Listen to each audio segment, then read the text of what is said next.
This is From the Pro, conversations with the creators at the Proletariat. Here's Jim Bratton.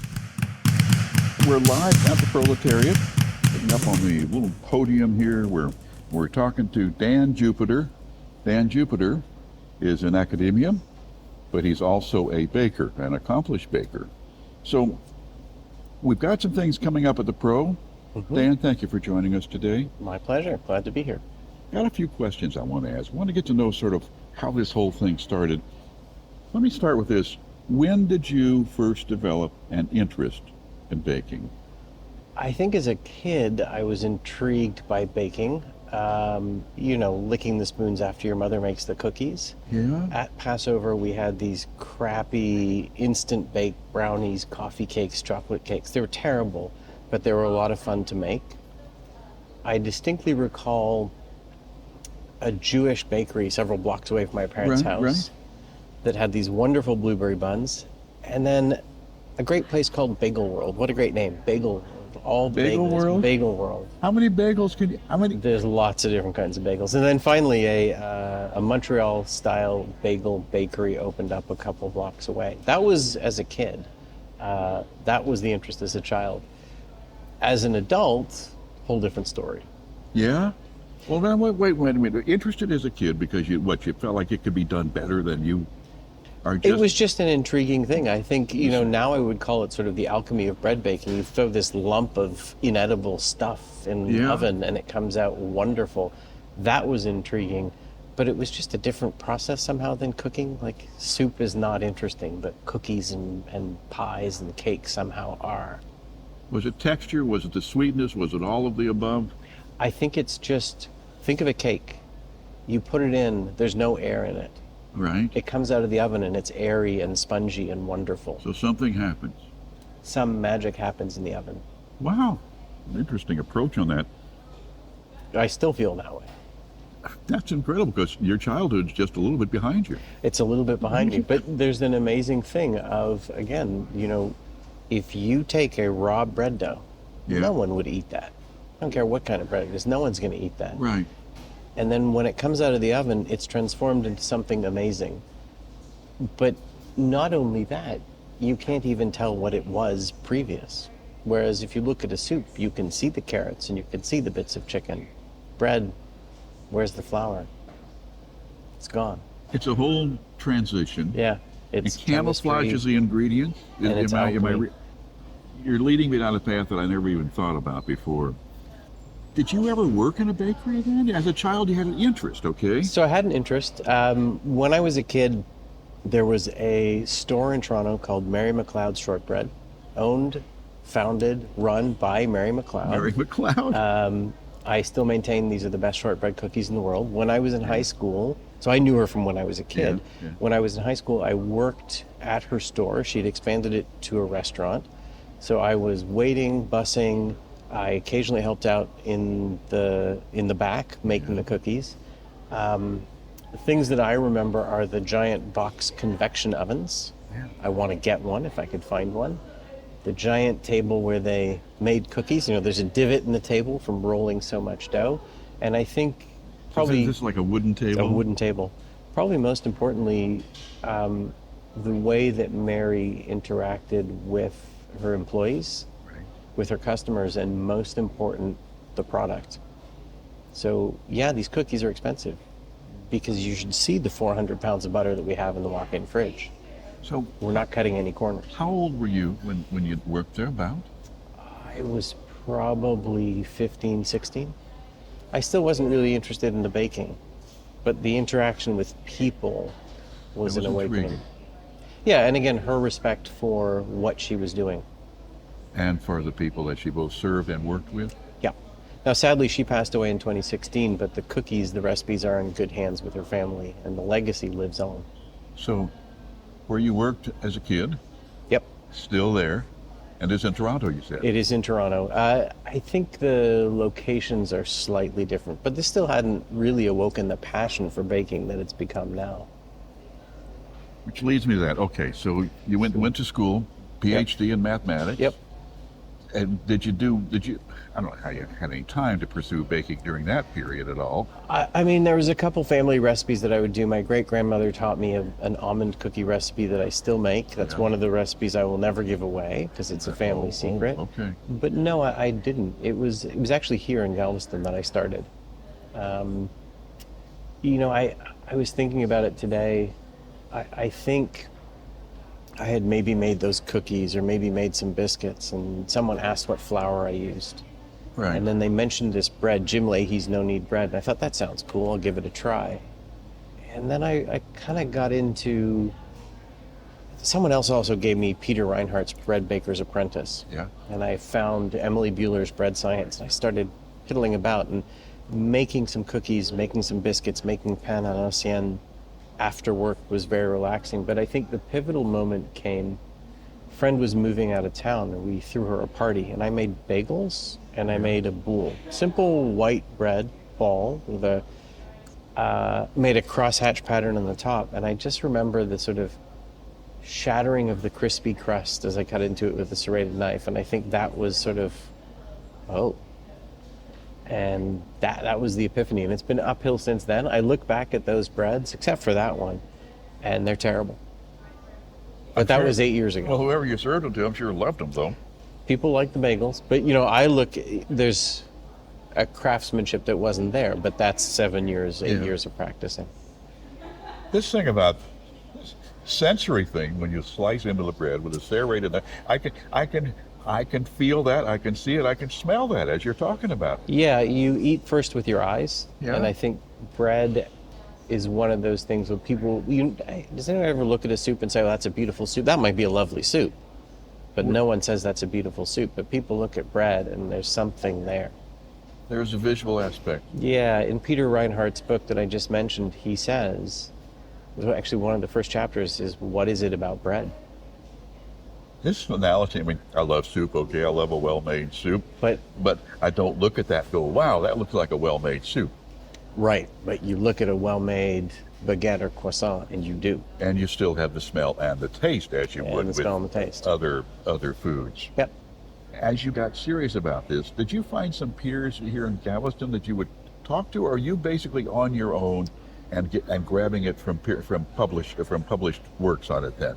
So, no one here that I sort of talk to. There are people who sell at farmers markets, though they're not local. I talk to people here about bread, but I tend to, just given what I've done, know more than many of the people I know. A lot of it is several books that got me started. I read bread books all the time. There are now a lot of blogs. For example, the Bread Baker's Apprentice, there's something called the BBA, Bread Baker's Apprentice Challenge, which is make every bread in the book. So if you are having trouble with Peter's Anadama bread or Peter's brioche, there's someone who's done it. That book is 25 years old. A lot of it is online, and then every book I read, I learn something. And you also gain a feel, I think, over time. You have been a strong academic. Well, I've been an academic. Okay. And do you find, which do you find more helpful, reading or watching a YouTube video? It very much depends on what you're talking about. So you cannot learn how to shape a baguette reading, even with pictures. Okay. You got to see someone do it, because it would be like learning how to knit from pictures. You can't imagine doing it. Yeah. It's not like putting together an IKEA table. But, I'm reading a book right now, and the interesting things that he's doing and the way that he constructs his recipes are better read than watched. Like, he's using different types of flour, so buckwheat, rye, and he's using them in each recipe in different places at different times with different timings, and that you can just see on a page. So the written word can sometimes give you more depth than just visually seeing it. Again, there's a sort of language in which bakers write recipes. Really? Yes. So the title of Ken Forkish's book, Flour, Water, Salt, Yeast, is not a lie. We talk about the flour content, then the water, then the salt, then the yeast. But if you look at these recipes, the ones that I'm thinking about, he also has what's called a pre-ferment, which is letting some of the dough rise beforehand. Right. Where he is putting the different flours, whether it's the pre-ferment or the actual dough, changes the recipe. Well, I'm not going to see that in a video. No, I might as well just read it linearly. Get it. Yeah, I was going to say they did that linearity of the written word. It's not like a video where you have to keep pausing it to see exactly what they did. Yes. I mean, when I watch a tutorial, it's great, except I lose my place, and then I forget what they've done. Then I get it all out of order and everything. And also, I need to see the recipe in its totality, because I'm doing what would be called baker's math, which is calculating percentages of flours and water and fat and whatever else. Okay, that said, Yes. I know you're going to lean a little bit toward the math. Does the math come in very handy as you proportion everything? Yes. And is it overlooked by some people? I think if I were to give you a beginning recipe, I would give you no math. But I think at some point you have to know it. Right. So here's a recipe, 175 2.5. That's a recipe. That is the flour, water, salt, yeast. Now, I haven't told you how to put it all together. No, or the sequence. Or the sequence. But for a baker, that sort of says, okay, that's a pretty high hydration yeast. It's a relatively standard amount of salt. It's a relatively standard amount of yeast. You're probably doing this pretty quickly. There's probably not an overnight aspect to this. Percentages matter. So there's the precision. It is precise, but there's also, I made just a couple weeks ago, 2 days in a row, several batches of baguettes, exactly the same recipes. They're completely different day to day. So you watch a baker, and I watched a YouTube video actually the other day of a baker. She worked with one of my hero bakers, now owns her own bakery. She was making baguette dough, and you look at her touch the dough, and they're like, okay, I'm going to throw in some water because it doesn't feel right. So she's precise about the recipe, but you have to listen to the dough as well. It's a living thing. I recognize that, and wow, what a background. We've only got a few minutes. We only got a couple of minutes left, so let's talk about the Proletariat. We're here at the Proletariat, and like I said, we're sitting on that raised platform where we can see the whole room, including the bar area. We won't go into the detail. However, coming up in the not too distant future, we're going to see some of your bread here at the Proletariat. That is certainly our hope. Becky, our wonderful proprietor here, decided that bread might be a good addition. And rather than having to have employees slice bread, we talked about it, and I developed some recipes where we can have 3 mini loaves of bread in one tin. So you get a little loaf of beer bread, a little loaf of garlic olive oil bread, a little loaf of a semi-sweet bread with cheeses or butters or jams. That hopefully will be coming up in the next couple months. I'll have to be training staff here to do that. Wow. This has been a very intriguing beginning. I'm going to ask one thing. I like to ask this as we start on the podcast, and that is, okay, suppose somebody is like you. They are intrigued by the whole baking process. There's a mystique to it. So, what would they want to do if they want to pursue it as a hobby? What would be the first steps they would take? A piece of advice, I was thinking about this the other day. What's the secret to baking? There is no secret. Yeah.